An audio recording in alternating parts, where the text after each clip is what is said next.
If we're going to negotiate, there's a whole list of things that you want to do here.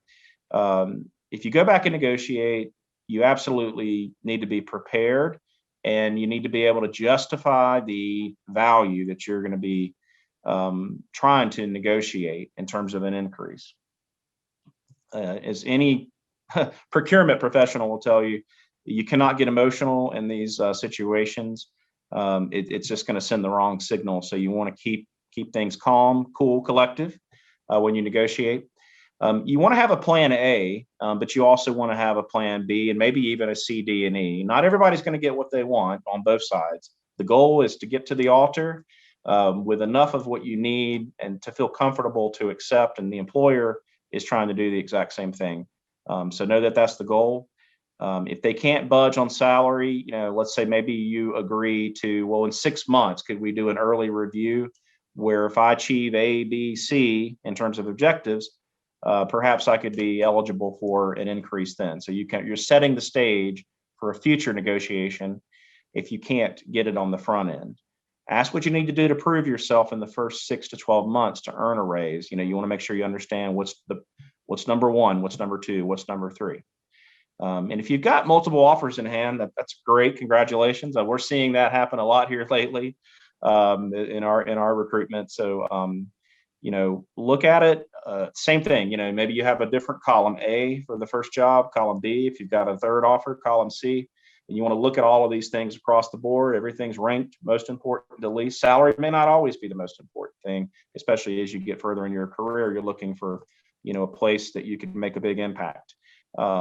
So, when it comes down to where things are kind of equal in terms of the compensation and so forth, then you're going to start evaluating the culture. You're going to evolve, where am I going to get the best growth? Because that really is where things happen. You can get in with a high growth company that has a very progressive talent management. They don't hold back people. You have to work 2 years in this job before you can apply to another. If you see that kind of old school thinking, you may want to go with a company that's the opposite, where, hey, you get this done, we'll move you on up. What if they say no? Well, you want to try to understand the underlying factors. Sometimes you get bumped up to where, okay, you're already coming in at a place where your manager's not too far above you. Maybe it's a younger manager that's been there or less tenured. So you need to kind of understand if you can. And again, always try to focus on setting up a future negotiation if you can't get everything you need on the front end. But know when to say no. You don't want to take a job and then you get in after a few weeks and you're just regretting making that move, and then you find yourself back in on a job market. And once you do reach an agreement, we just had this happen with an offer just a few weeks ago. You agree to everything and everything, okay, let's get this papered up, and then you come back a week or two later. You know what? I need another week of vacation, or I need another $10,000. That's just going to send the wrong signal. So once you sign up, you should at least stick with your guns and move it forward. I'm going to run through some quick things you don't want to do when it comes to negotiation. What you do want to do, excuse me. So you want to make sure you conduct salary research and get those averages, min, max, and so forth. You want to research the company, determine if it's got a great reputation and opportunities for growth. You do want to try to withhold salary information. I like to speak in ranges instead of exact numbers. You don't want to tie yourself down to an exact number. So if they ask you for a range, you need to provide it. It's okay to give a broader total compensation range, right? You want to ensure that compensation is fair, it's within your range, and it's going to check off meeting your needs, right? Keep an open mind, keep a positive attitude. You want to be aware of your strengths and accomplishments so you can demonstrate the value. Okay, if I'm going to give you this, you need to be able to justify it. Keep open-minded about the offer. Maintain a positive attitude throughout the negotiation. Be realistic. It's okay to shoot a little bit high, because if you shoot high, you can always come down. It's once you come in at a certain range, it's hard to negotiate back up.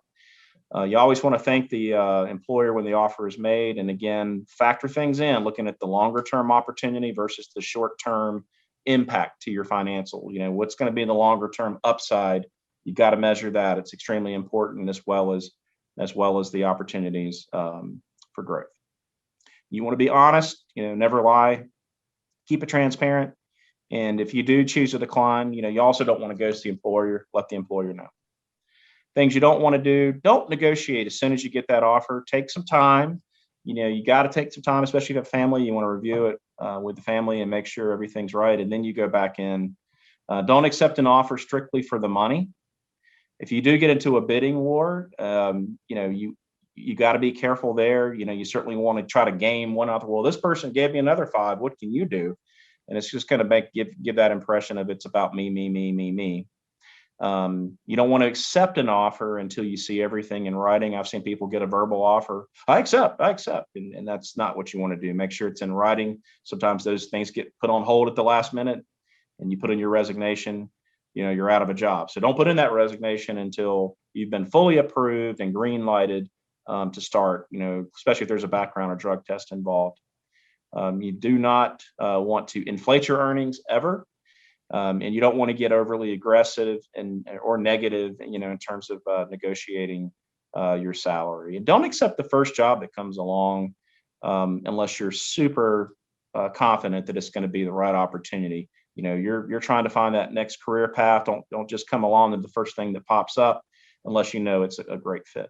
Don't let the employer rush you. I've seen employers, okay, I need to hear from you by tomorrow. That's just not enough time. You should at least get a few days to where you can respond.